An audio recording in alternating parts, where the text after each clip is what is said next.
Qui refuserait de jouer à un jeu où tout le monde gagne et personne perd? Si vous payez vos impôts à Genève, j'ai une bonne nouvelle pour vous. Le 24 novembre, on vote pour une baisse. Et vous savez quoi?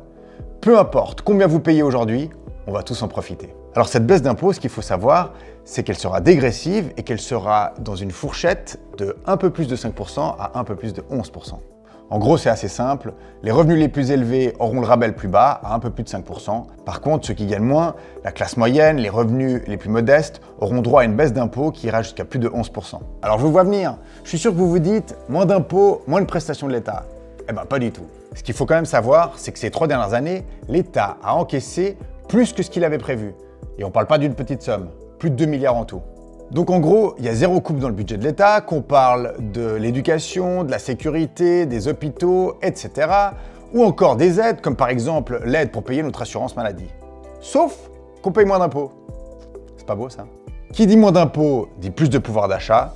C'est donc plus de 400 millions qui se retrouveront dans notre porte-monnaie. Cette baisse d'impôts, c'est une vraie bouffée d'oxygène, surtout dans le contexte actuel où tout coûte plus cher. Alors j'ai beau me creuser la tête et essayer de me mettre à la place de tout le monde, je vois pas qui pourrait être contre cette baisse d'impôts.